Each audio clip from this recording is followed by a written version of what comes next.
제가 기록을 찾아보니까 삼풍백화점이 무너졌을 때 504명이 사망을 했습니다. 그리고 실종자가 6명이고 거기서 살아남은 사람들이 24명이 됐습니다.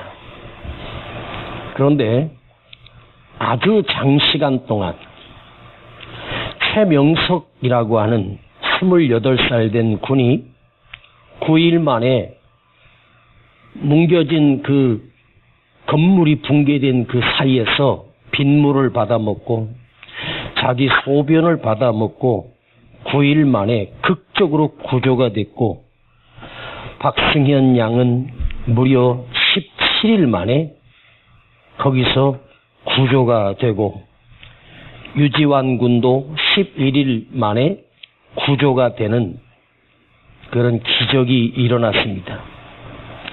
93년도에 우리나라 삼척에 있는 석탄 굴 속에 그 갱도가 무너지는데, 그 사람이 갇힌 곳은 무려 땅으로부터 2188m 깊이에 석탄 채굴을 하던 중에 갑자기 붕괴가 되면서 그곳에 매몰됐습니다.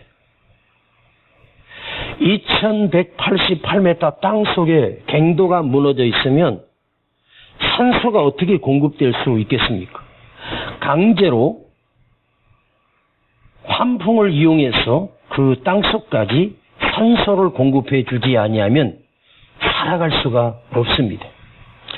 그 안에 갇혔던 모든 동료들은 18명은 생존하지 못하고 절망하여 죽었고, 단 한 사람은 그 갱도에서 무려 23일을 버티고 거기서 극적으로 기적같이 구조된 최고의 기록이 있습니다. 그는 그 갱도에 갇혀서 자기 소변을 안전모에다가 버리지 않고 받아서 그것으로 물을 대신하여 받아 마시면서 23일을 버텼습니다. 칠흑같이 캄캄한 그 갱도에 홀로 갇혀 다른 동료들은 다 죽었고 혼자 갇혀있는 그 광부의 심정은 어떠했을까? 그 지하 2188m라고 하는 이 엄청난 그 깊이에 홀로 갇혀 생존해 있는 그 광부의 심정은, 누군가가 나를 구조하러 올 것이다.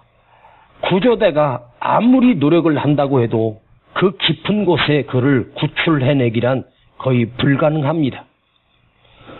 그런데 그가 거기서 23일 만에 기적적으로 구조돼서 거기서 살아남은 인간으로서 스스로 고백했을 때 수없이 절망하고 수없이 낙심했고, 나는 이제 끝났다. 그리고 포기하고 싶었지만 내 아내가 기다리고 있고 내 예쁜 딸들이 기다리고 있고 내 아들이 나를 기다린다. 인간으로서는 도무지 살아갈 수 없는 그런 환경에서 만일 포기해버렸었다면 그 낙심으로 인해 그는 극도로 피로감이 밀려와 그는 스스로 거기서 죽었을 텐데, 그 깊은 갱도에서 끝까지 버텨서 살아난 사람입니다. 나에게 사랑하는 아내가 있었고 자식이 있고 그들을 생각하면서 단 한 시간도 나는 반드시 살아날 것이다. 나는 반드시 여기서 살아서 나갈 것이다. 반드시 구조대가 와서 나를 구조해 줄 것이다. 그것을 생각하면서 끝까지 버텼다는 것입니다. 그를 살릴 수 있었던 힘은 사랑하는 가족이 있었기 때문입니다. 가족의 존재가 그만큼 위대하고 힘을 주는 능력이 가족에게 있다는 것이죠. 그런데 오늘날 보면 최고의 원수가 누구냐? 가장 가까이 있는 가족이 원수가 되고, 가족 때문에 살인이 일어나고, 가족 때문에 고통 속에서 살아가는 사람들이 또한 이 땅에 얼마나 많은지 알 수 없습니다. 남편 때문에, 아내 때문에, 자식 때문에. 자, 여러분이 삶을 살아갈 때 한가운데 서 있는, 나 홀로 고독하게 서 있는 처참하고 괴롭고 고통스러운 그런 비참한 시간을 살아가는 절망적 순간을 우리 또한 만나게 됩니다. 인간은 홀로 태어나 혼자서 살아가는 고독한 존재이거든요. 그럼에도 불구하고 인간은 서로를 의지하고 서로를 돌보며 서로를 사랑하며 살게끔 만들어져 있습니다. 사랑하는 가정이 내 옆에 있다고 해도 그간의 죽음을 막을 수도 없고 나를 건져낼 수도 없습니다. 사랑하는 아내가 사랑하는 남편이 내가 죽어가는데 나를 살릴 능력 또한 없다는 것입니다. 오늘 3절에 보면 서기관들과 바리새인들이 간음 중에 잡힌 여자를 끌고 와서 가운데 세우고, 9절을 보면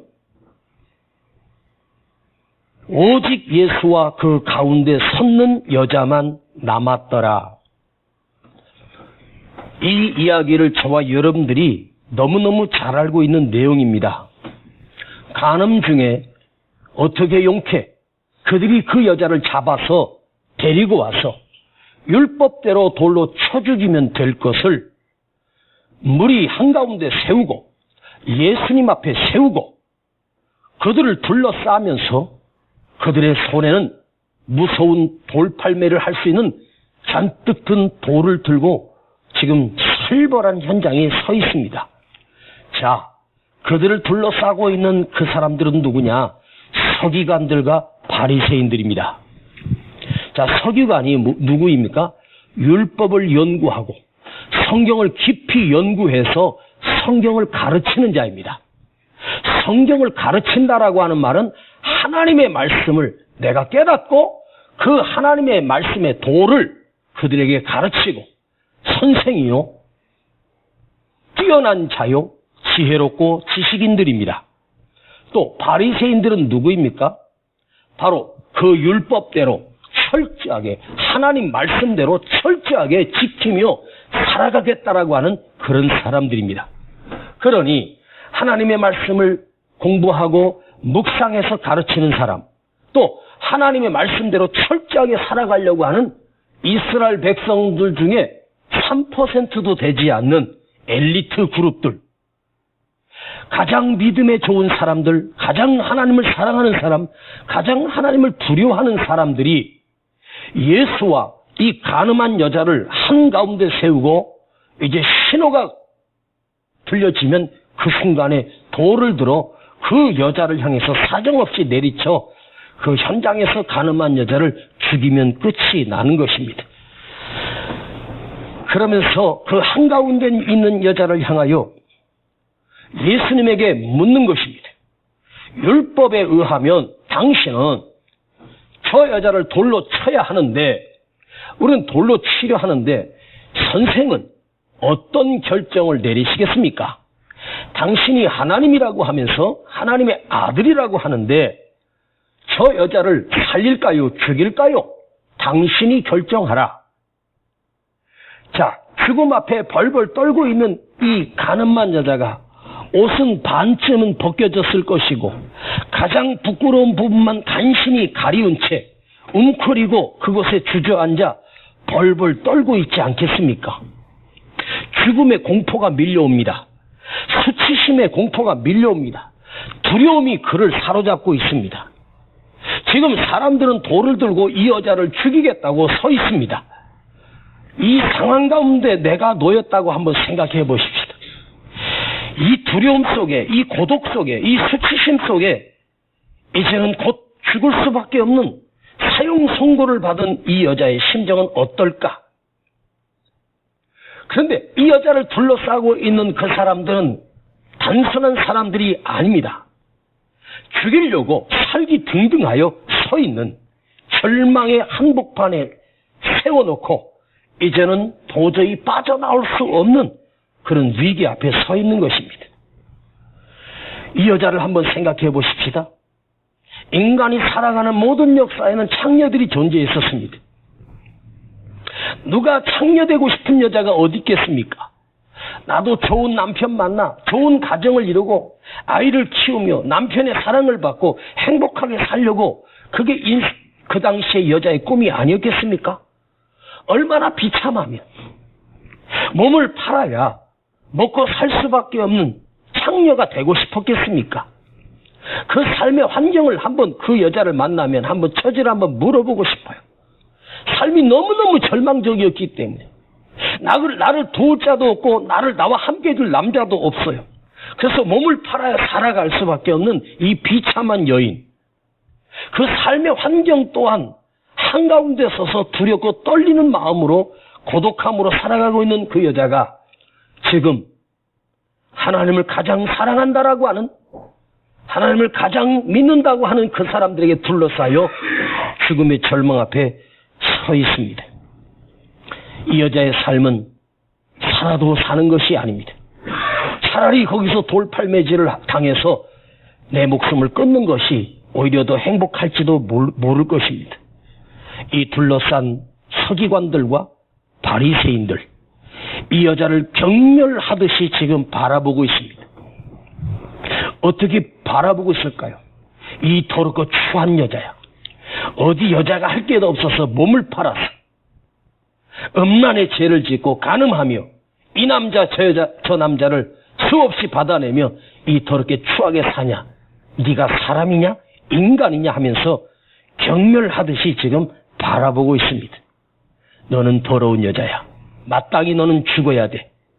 오늘 예수라는 저 사랑을 선포하는 저 예수라고 하는 자가 너를 죽이라고 명령할 거야. 그러니까 우리가 죽인 게 아니야. 예수가 너를 죽인 거야. 하는 눈빛으로 지금 죽음의 한가운데 서 있는 이 여자가 두려워 떨고 있습니다. 그런데 그 자리에 돌을 주머니에 한 움큼 움켜쥐고 살기 등등해서 이 여자를 죽이려고 하는 그 사람들, 그 군중들, 서기관들, 바리새인들은 이스라엘 백성 중에 가장 의롭고 깨끗하라고 하는 자들이 아니겠습니까? 한번 이 그림을 한번 상상해 보십시다. 도무지 저는 이 말씀을 다시 묵상하면서 이 한가운데 서 있는 이 여자와 그를 죽이려고 하는 이 바리새인들과 서기관들이 무엇이 다를까? 무엇이 더 의로울까? 무엇이 더 깨끗할까? 전혀 차이가 나지 않는다는 것입니다. 그들 속에 간음한 여자를 잡아왔다는 말은 그 여자를 오랫동안 추적해서 그 현장을 잡아서 남자는 돌려보내고, 간음했다라고 하는 말은 남자가 같이 있어야 되지 않습니까? 남자는 돌려보내고, 자꾸 봤더니 그 남자가 바리새인이었고 그 놈이 서기관이었던 거예요. 돌려보내고 여자만 끌고 와서 지금 죽이겠다고 서 있습니다.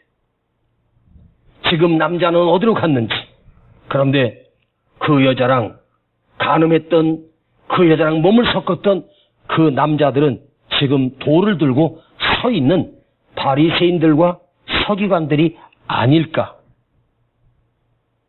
아니, 나는 그 여자랑 몸을 섞은 적이 없는 남자라고 해도 마음으로 생각으로 우리는 수도 없이 간음하며 살지 않습니까? 그것도 계획된 의도를 가지고 여자가 목적이 아니라 바로 예수님을 어떻게 하면 꼼짝 못하게 해서 여자를 용서해달라고 풀어주게 되면 네가 대신 죽어라. 너는 율법을 어겼으니 너는 돌에 맞아 죽어야 돼. 예수님도 지금 그 여자와 함께 한가운데 서서 떨고 있는 예수님의 모습도 우리가 보게 됩니다. 여러분, 간음한 여자는 지금 예수님을 올무에 넣기 위해서 계획적으로 잡아온 것이라고 했습니다. 자, 예수님도 지금 두려워하고 있을까? 지금 예수님은 이제 꼼짝 못할 올무에 걸려 있습니다. 이렇게 치졸하고 치밀하게 계획을 세워서 나를 구원하시기 위해서 오신 예수 그리스도를, 그들이 그렇게 기다렸던 메시아 그리스도가 왔는데 그가 그리스도이신 것을 알고 메시아인 것을 알면서도 자기들의 기득권을 지키기 위해서 예수를 죽이기 위하여 지금 올무에 빠뜨린 것입니다. 자, 한번 생각해 보십시다. 그들이 율법사요, 서기관들이요, 또 바리새인들입니다. 그러면 이들이 지금 이 가늠한 여자를 며칠 동안 추적하다가 거기서 몇 명이서 매복하고 숨어 있다가 그 여자를 잡아온 거예요. 목적이 뭐죠? 가늠한 여자가 목적이 아니에요. 이 여자를 이용해서 예수를 죽이겠다는 그들의 이 악랄한 수단과 방법을 보면, 여러분, 가늠하다 잡힌 이 여자랑 이 계획을 세우고 이걸 지금 실제로 추진하고 있는 그 작당들은 어떠한 인간들이겠습니까? 저는요, 가늠하다 잡힌 여자보다 그를 잡아서 예수를 올무에 잡아 죽이려고 하는 그들의 계략, 이 간교한 인간들은 가늠한 여자보다 100배는 더 악하고 천하고 악한 존재들이 아닐까. 그들은 겉으로는 의로운 척하고 율법을 말하고 사랑을 말하고 말씀대로 살겠다고 했던 의로운 척하는 그 인간들, 근데 그들이 살기등등한 서기관들, 바리새인들, 지금 이 조용한 순간에 주님이 조용히 앉으셔서 바닥에다 손가락으로 뭔가를 쓰고 계셨습니다. 그리고 일어나셔서 조용히 주님이 한마디 하셨습니다. 너희 중에 죄 없는 자가 먼저 돌로 치라. 치지 말라는 게 아니에요. 치라 하셨습니다. 돌로 쳐라. 그런데 죄 없는 자가 먼저 돌로 치라. 이 말이 정말 충격적인 말씀입니다. 예수님이 죄 없는 자가 먼저 돌로 치라 하는 이 말씀은 하나님의 말씀입니다. 주님은 그들의 속에 있는 더럽고 추한 죄를 낱낱이 알고 계십니다. 죄 없는 자가 먼저 돌로 쳐. 너희들이 돌 들고 왔지. 그 돌로 죄 없으면 쳐라.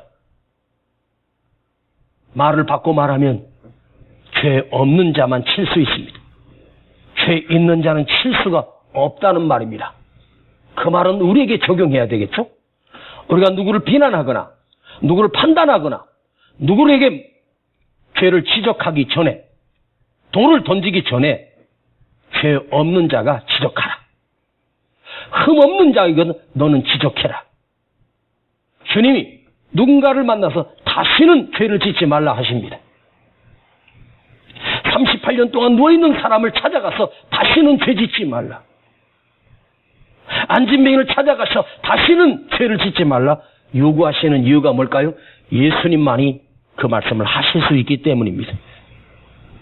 그러니까 우리는 돌을 들어 칠 수 있는 자격이, 또한 비난할 수 있는 자격이, 꼭 손에 돌을 들고 쳐야만 치는 게 아니라 우리말로 비판하고 판단하고 그 사람을 정죄하는 것은 돌을 들어 치는 것보다 더 무서운 죄입니다. 자, 이 한복판에 서 있는 이 여자, 그 여자와 간음했던 남자들은 군중 속에 숨어 있습니다. 자기만 알고 아무도 모른다고 생각했습니다. 그리고 뻔뻔하게 돌을 들어 치려고 서 있습니다. 죄 없는 자가 먼저 돌로 치라. 그때 그 말씀 앞에 그들은 돌을 버리고 스스로 그 자리를 떠나고 말았습니다. 오늘 여러분, 누구든지 죄 없는 자가 돌로 치라. 가장 먼저 돌로 쳐야 할 자는 누구일까? 저는 이렇게 생각합니다. 돌을 들고 치려고 하는 그 인간이 바로 자기 자신을 치라는 말이에요. 죄 없는 자가 돌로 치라고 하는 말은 다른 말로 바꾸어 말하면 너를 먼저 쳐. 네가 남을 비난하고 남을 치기 전에 너를 먼저 쳐라. 우리가 한 해 동안 철회를 통해서 많은 은혜를 받고 왔습니다. 그런데 오늘 이 한 해가 저물어가면서 우리가 이제는 용서해야 되지 않겠습니까? 우리가 이제는 감싸 주어야 하지 않겠습니까? 우리가 이제는 이해해 주어야 되지 않겠습니까? 누구든지 죄 없는 자는 돌로 치라. 그 말은 직역하면 너 먼저 쳐. 다른 사람 치기 전에 너 먼저 쳐라. 그 돌에 맞아 죽어야 될 인간은 돌 들고 있는 나라는 사실을 우리는 생각해야 된다는 말입니다. 누구는 어떻고 누구는 어떻고 저쩌고 판단하기 전에 돌에 맞아서 죽어야 될 인간은 여기 서 있는 목사고, 이 말씀을 듣고 있는 여러분이 제일 먼저 돌에 맞아 죽어야 할 가장 더럽고 추한 인간이 아니겠습니까? 현장에서 가늠한 여자보다 그 여자를 어떻게 보고 있느냐? 너는 율법에 의해서 돌에 맞아 죽어야 되라고 마땅하게 생각하는 그 인간들 속에는 현장에서 가늠한 여자보다 더 악하고 추악하고 악랄한 인간이고, 주님이 보실 때 사실 이 여자를 돌로 칠 수 있는 자격이 있는 사람은 예수님밖에 없습니다. 죄 없는 분이시기 때문에. 그런데 주님마저도 그에게 돌을 던지지 않았습니다. 그 말 한마디에 어른으로 하여금 아이들까지, 이 말은 뭐죠? 오래 살았던 인간은 더 많이 죄를 지었다는 거예요. 내 나이만큼 죄를 짓고 산 거예요. 내가 40년 살았으면 40년 죄를 지었고요, 50년 살았으면 50년 동안 죄 지었고, 60년 살았으면 60년의 죄를 지었고, 70이 넘었으면 70이 넘은 죄를 짓고 우리는 사는 거예요.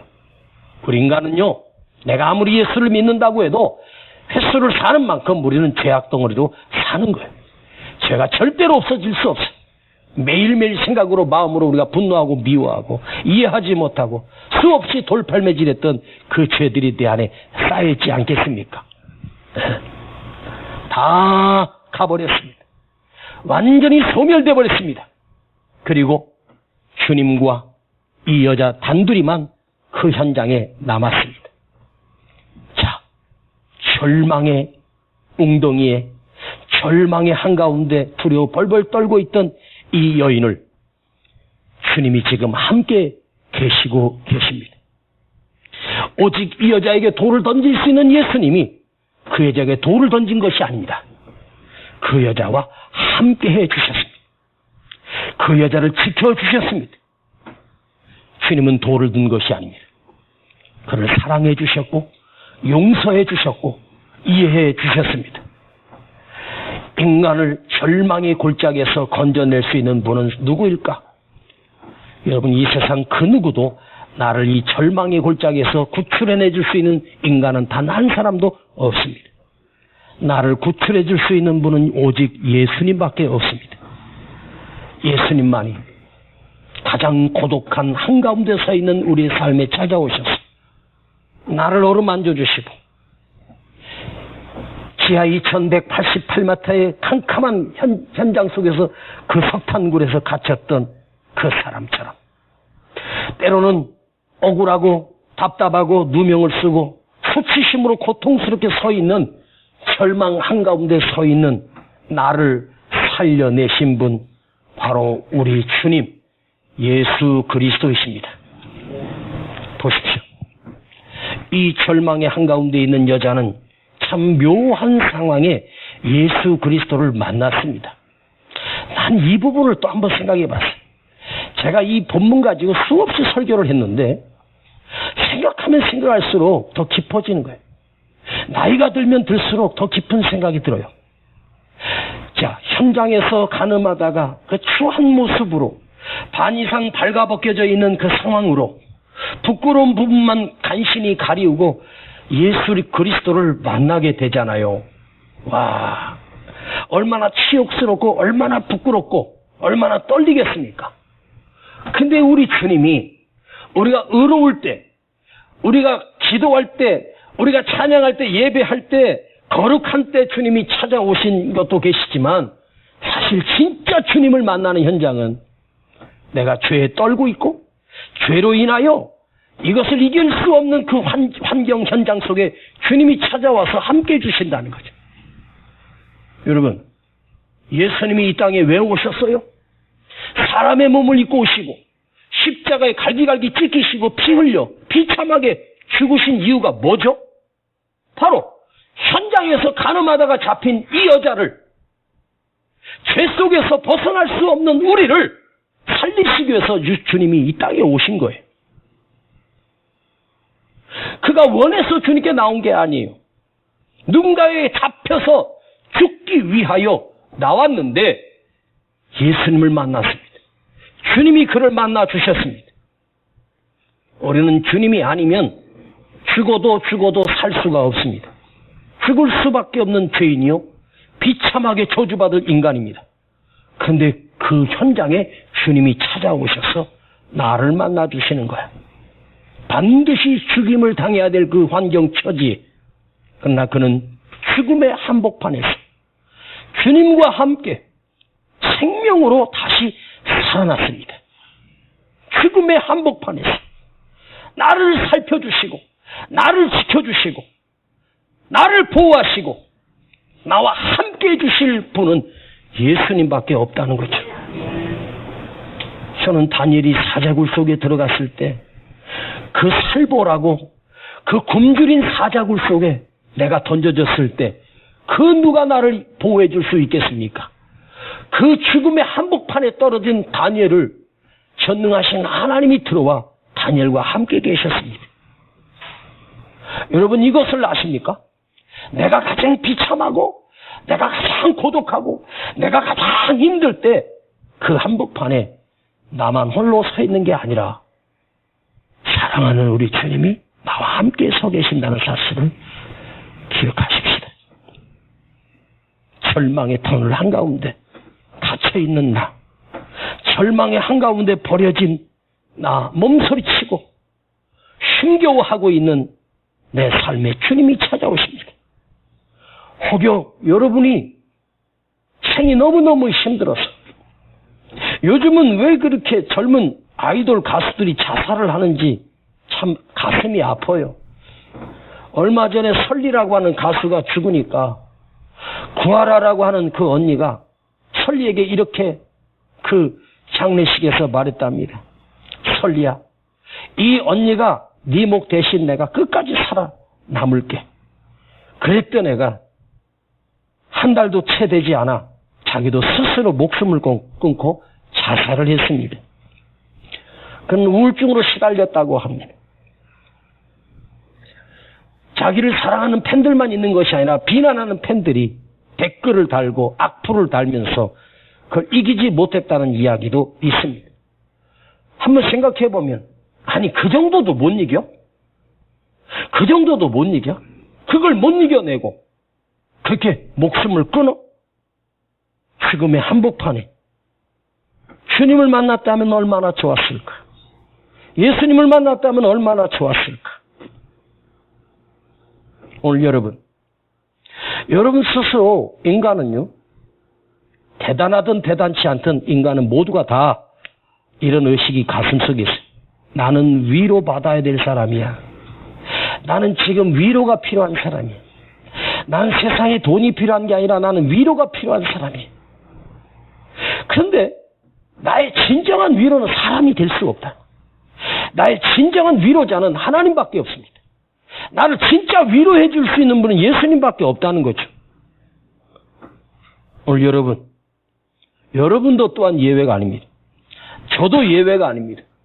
주님의 위로가 없다면 오늘도 살 수 없는 인간이고, 주님의 위로 없이는 하루하루도 버티기 힘든 삶을 나는 지금 살아가고 있습니다. 그런데 그런 내가 나보다 더 힘들게 살아가는 사람을 가운데 세워놓고 쳐 죽여야 된다라고 소리 지르고 있는 그 인간 또한 나 자신일 수 있는 거죠. 오늘 여러분, 이 고통의 한복판에 세우고 이 여자는 사실 그 여인이 아니라 그 여인이 사실 우리들의 모습이고 나의 삶일 수도 있습니다. 사실은 이 여자는 구실이고 올무에 걸린 자는 예수님입니다. 이 여자 때문에 주님이 온갖 누명을 다 씌운 것입니다. 자, 여러분, 십자가가 뭔지 아십니까? 저는 십자가를 이렇게 해석합니다. 누명 쓰고 죽은 것. 십자가는 누명을 쓰고 죽은 거예요. 예수님이 죄 없는 자가 우리의 죄를 대신 누명을 씌우고 사람들이 죽인 거예요. 그러니까 이 여자는 구실이고 이 여자를 이용해서 예수님에게 올무를 걸어서 예수를 죽이기 위한 그들의 계략이었습니다. 알아들으십니까?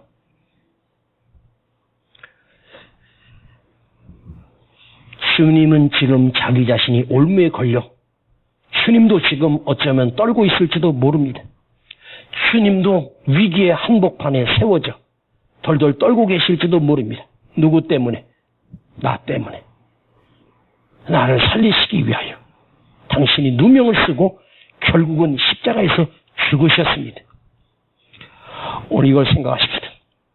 내가 지금 아무리 힘들고 아무리 고독하고 아무리 힘든 문제 앞에 있다고 해도 그 한가운데 홀로 주님이 찾아오셔서 내 아픔을, 내 죄를 당신이 다 뒤집어 쓰시고 나를 자유케 해주시는 분이 우리 주님이십니다. 그런데 사실은 이 그림을 한번 제가 살짝 한번 그림을 그려봐. 못 그리는 그림이지만 그 여자가 거기 한복판에 주저앉아 있고 그 옆에 예수님이 서 있고 그리고 군중들이 쭉 360도 둘러싸고 양손에 돌을 들고 지금 치려고 하고 있는 이 그림을 한번 그려봤거든요. 제가 그냥 노트에다 한번 그려봤어요. 그런데 이 여자와 예수님은 한복판에서 둘러싸여서 고통과 누명과 또한 돌에 맞아 죽을 위기로 지금 떨고 있는데, 그런데 가장 불쌍한 사람이 예수님도 그 현장에서 가늠한 여자도 아니라 돌을 들고 바들바들 떨고 있고 죽이려고 하는 그 사람들이 가장 불쌍한 자들이. 왜?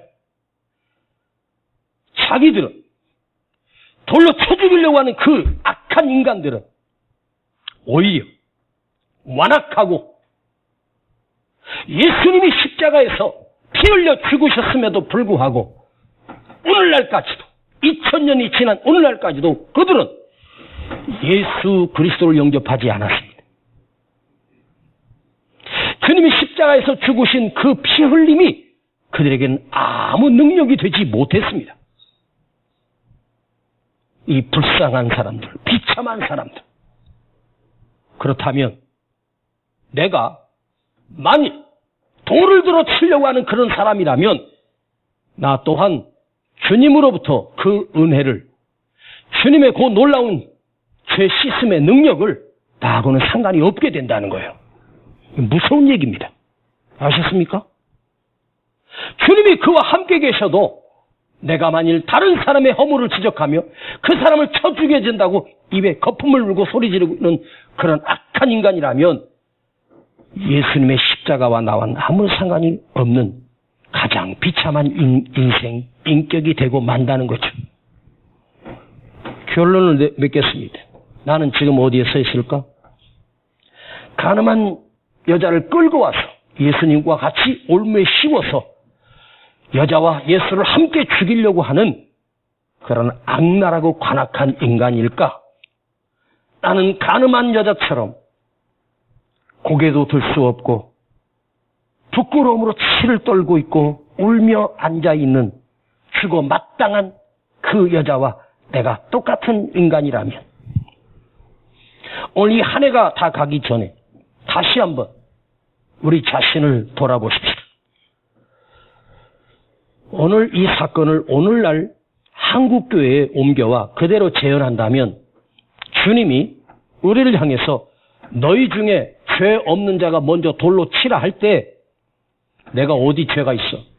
나는 법을 잘 지켰고 나는 죄가 없어. 아마 오늘날 우리는 돌을 놓고 갈 사람이 한 사람이라도 나올까? 그래도 그 시대는 양심이 있어서 그 죄 앞에 자기를 발견하고 스스로 갔지만 오늘 우리는 더 입으로, 생각으로, 마음으로 사람들의 돌팔매질하는 간악한 인간은 내가 아닐까? 사랑하는 우리 성도 여러분, 여러분이 혹여나 누군가를 판단하고 미워하고 있다면 오늘 시간 그 돌을 내려놓으십시다. 그리고 그 한복판에 벌벌 떨고 있는 이 여자와 함께 가서 나도 너와 같다. 내가 죽어야 할 인간이라 하는 자만이 주님의 위로와 주님의 용서와 주님의 사랑으로 가득 채울 수 있는 생명의 삶을 살 수 있지 않겠습니까? 제가 설교를 좀 어렵게 하는 것 같아서 미안합니다. 제가 왜 이 설교를 준비했는지 아십니까? 주일 설교와 오늘 이 메시지가 공통분모가 있기 때문에 어쩔 수 없이 한 주일에 주일 대배와 오후 찬양 예배를 함께 묶어서 같은 메시지로 이제 한 해가 그야말로 한 달 남았습니다. 저는 지금 기도하면서 우리 교회가 2020년에 어떤 목적을 가지고 가야 할까? 어떤 주제를 가지고 달려가야 할까를 고민하고 있습니다. 몇 가지를 생각하고 기도 중에 있습니다. 그런데 우리는 너무 이기적이라는 거죠. 자기 자신밖에 모른다는 거죠. 진짜 우리가 예수의 사랑을 받았는데 그 사랑을 실천하고 있는가? 다시 한번 자기 자신을 돌아보십시다. 그리고 그 허물이 있다 해도 그걸 용서하고 품어주십시오. 내 앞에 현장에서 가늠한 여자를 보면서 나는 저 여자보다 100배나 더 악한 사람임을 우리 한번 생각해 보십시오.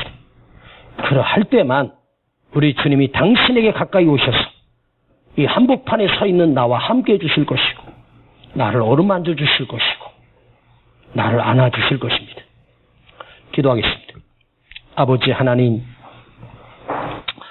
오늘 우리가 이 생을 살면서 내 힘으로 어쩔 수 없이 한복판에 서서 두려워 벌벌 떨고 사는 존재는 아닙니까? 나는 현장에서 가늠하다 잡혀온 이 여자와 다르지 않습니다. 주님과 함께 서게 해주심을, 주님이 함께하여 주심을 주여 내가 잊지 않게 하시고 나를 위로하시고 나를 살려주시고 이 위기에서 건져내실 분은 나의 사랑의 주님밖에 없음을 고백합니다. 주님, 내가 어제는 돌을 들고 치려고 했던 자 속에 내가 서 있었습니다. 주님이 이제 그 돌을 내려놓습니다.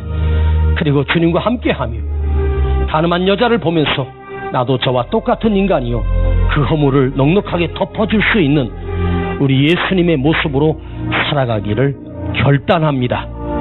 주님, 이제 비난하지 않겠습니다. 함부로 말하지 않겠습니다. 허물을 감싸주게 하시고 허물을 감춰주는 주의 그리스도의 사랑을 함께 품고 전하는 자로 살기를 이 밤에 결단합니다. 예수님의 이름으로 기도하옵나이다. 아멘. 서로 참아주면서 서로 감싸주면서 서로 사랑하면서 주께로 가는 길, 오 주 사랑의 종소리가, 사랑의 종소리가 이 시간 우리 모두를 감싸게 하여 주소서. 서로 참아주면서 서로 참아주면서 서로 감싸주면서 서로 사랑하면서 주께로 가는 길로 주 사랑의 종소리가, 사랑의 종소리가 이 시간 우리 모두를 감싸게 하여 주소서. 한 번만 더 서로 참아주면서 서로 감싸 서로 감싸주면서 서로 사랑하면서 주께로 가는 길 오주 사랑의 종소리가 사랑의 종 이 시간 우리 모두를 감사하여 주소서. 이 세상에는 모든 사람들이 상대의 실수를 기다렸다가 그 실수를 보면서 사정없이 돌팔매질하지 않습니까? 정치도 그러지 않습니까? 여당에서 무슨 실수를 하면 야당에서 막 막말했다고 비난하고 비판하고, 또 야당에서 실수하면 여당에서 서로가 원수처럼 돌팔매질하는 그 뉴스를 틀면 그들이 돌팔매질하는 뉴스만 가득 찬 세상이 아닙니까? 오늘 우리가 서로를 사랑하고 감싸주고 참아주고 이해해주며, 아니 그보다 내가 더 더러운 죄인임을 생각하고 내 눈에 들보를 먼저 보며, 주님, 내가 함부로 비난하고 판단하고 사람들에게 돌팔매질을 했습니다. 주님, 한 해가 저물어가면서 우리가 또다시 생각할 수 있는 그런 기회를 주셔서 감사합니다. 이제 올해 딱 한 달 남았습니다. 이제 용서하고 사랑하고 감싸주며 살기를 원하며 주님으로부터 받았던 위대한 사랑을 나도 실천하며 살겠습니다. 회개하는 마음으로 이 시간 기도합니다. 주여 부르고 기도합니다. 주여!